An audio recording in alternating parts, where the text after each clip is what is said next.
On December 17, 1944, in the opening hours of the Battle of the Bulge here in Malmedy, Belgium, the 285th Field Artillery Observation Battalion ran right into the German troops of the fearsome SS.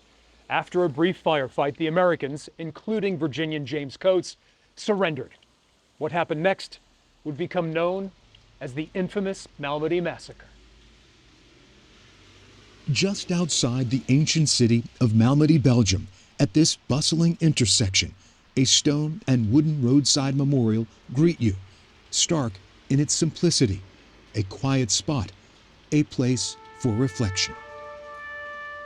But 80 years ago, this site would become forever linked with one of the most violent acts in all of World War II. It was here in these fields next to the memorial that dozens of U.S. soldiers of the 285th Field Artillery Observation Battalion would be cut down shortly after surrendering. One of the soldiers, Private James Coates, hailed from Kilmarnock, Virginia. Private Coates was just 22 years old. His snow-covered body would not be discovered for weeks. The Malmedy Massacre was one of the darkest chapters of the war.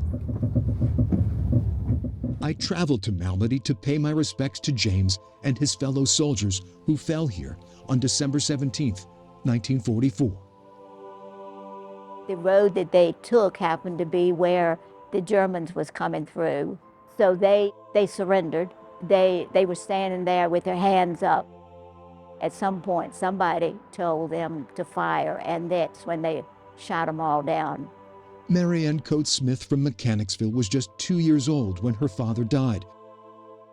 The president of the local chapter of the Battle of the Bulge Association fears people will forget what went on in these fields so long ago. If we don't remember it now, it will go away because they're not teaching it in schools anymore. During the last couple of years, I've become friends with Mary Ann, and when she learned that I was embarking on this journey, she allowed me to carry her father's dog tags back to Malmedy. These are the same dog tags he was wearing when he was killed 80 years ago. It was an emotional moment for this journalist to bring Private Coates' dog tags back to the site where he lost his life. I was humbled Mary Ann allowed me to travel with them. I don't know of anybody else I could have trusted and felt so comfortable with. And for the same purpose that he's going, for the same thing for his grandfather. So I just knew I could trust him. At the end of World War II, Mary Ann's father was laid to rest in Virginia years after the guns fell silent. He would be 102. He died when he was 22. He will always be handsome. He had 2 dimples, and I called him my blue-eyed, double-dimple daddy. James Coates' name, along with the other American soldiers, are etched in stone at the memorial just a few yards from where they died. Their sacrifices, far from home, forever remembered and not lost to history. But all the soldiers were wanting to fight for our country. And because of that, we live the way we do now. For I Have a Story in Malmedy, Belgium, I'm Greg McQuade, CBS 6 News.